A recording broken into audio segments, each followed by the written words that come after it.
his new book. Here we are again, honey, just a couple of Hungarians, right? That's right. That's right. You know, you started dating Marilyn Monroe when she was nothing. She was just beginning her career, as were you, and you guys Well, we were just dating. started in 48. I met her in 1950. I was 23 years old. She was 18. And I gave her a ride from the studio in the town. I had a Buick convertible with Dynaflow drive. Pale green, with a big hole underneath the driver's foot. My sweet friends, she was the most beautiful woman I've ever seen. She was quite naive. At the beginning. Yeah, well, when she got started. Right. I saw that something bad was going to happen to her. And sure enough, 5 years later, we'd see each other every now and then in the city, different parties. And I could begin to see a kind of hardening, a distraction in her face. That's what goes on out there. But when you did that, and when you worked with her in Some Like It Hot, by the time you came back to the movie we all love just now, am I right? Some Like It Hot. What a brilliant film. What a brilliant movie. I'd like to tell you a story. Ori Kelly, The designer. did the clothes designer, did the clothing for the picture. And Marilyn, me, and Jack Lemmon had dress groups alongside of each other. And he first went to Jack Lemmon. Jack came out in a pair of, boxer shorts. Marilyn came out in a pair of panties, wearing a silk blouse, white, with buttons going up, 3-inch heels.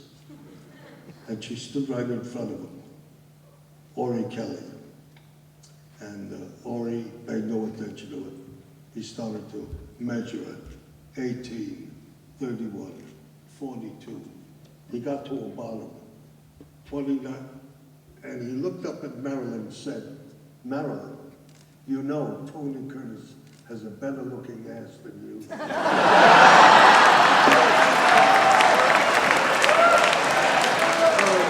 And she unbuttoned the blouse at that point, opened it, and said, he doesn't have tits like these.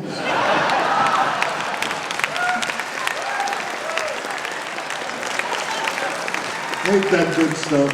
The scene where she's seducing you, you're saying, I can't get turned on, and she tries to turn you on. Yeah. What was that scene like to do for you? Before I know it, she's on top of me, grinding me, giving me tongue sandwiches that never existed. Even that wasn't in the script? No. She was adding Yeah, no, that. And grinding me like Irish coffee.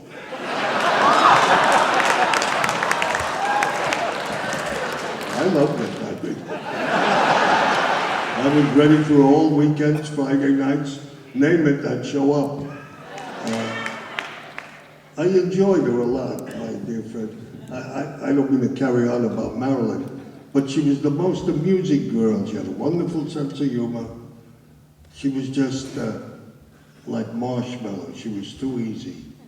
You know, any guy tell her any story about how he'd get her in a movie or a better part, she just fell apart and wanted that.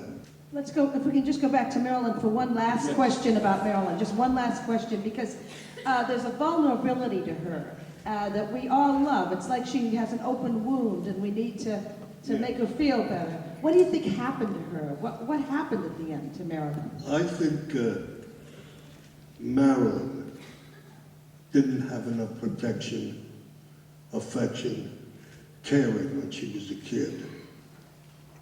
From the time she was born to 7 or 8, she was thrown around in the neighborhoods. She never had anybody she could care for. Never had a chance to heal herself. Like all of us, a great deal of us have found that we needed someone, certainly your parents. But if you didn't have your parents, you wanted somebody to reach out and touch you and help you with. But Right. there was nobody like that.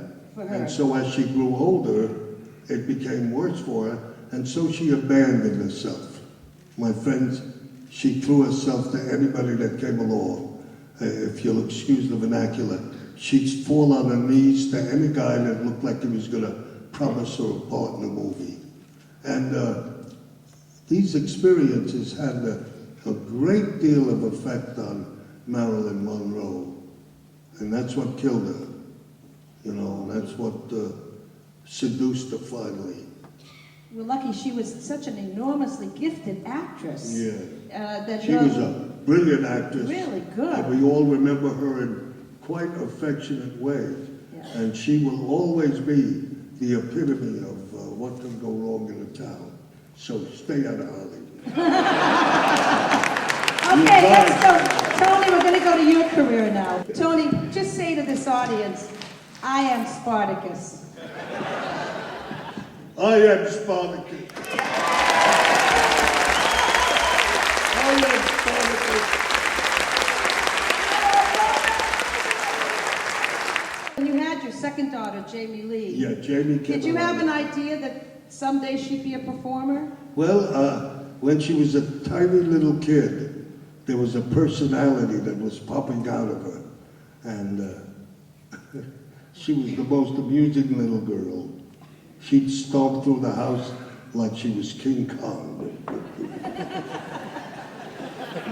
She was always so concerned about everything in the house. She scared the hell out of me. She'd come stomping into the bedroom, go right up to my bed and look at me.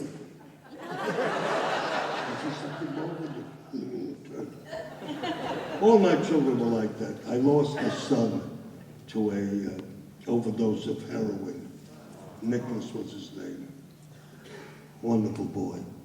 I touched on drugs for a while, you know, and I had another child, another brother or a brother who was a schizophrenic.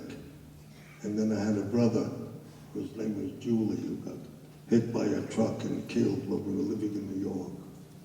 And that kind of prepared me to the vicissitudes of life, perhaps. You know,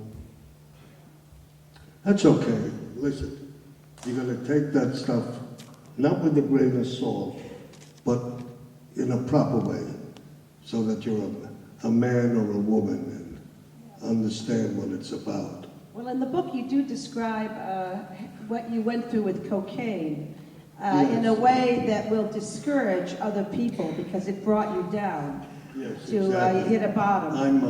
I'm 83 years old, and if I got 15 or 18 more years, maybe that's a lot. So I've cleansed myself, so to speak, of all the negatives in me. And I want to thank you. You can learn from that. And I want to engage all of you as my brothers and sisters. I want to be able to tiptoe through the tulips. We're very grateful, Tony.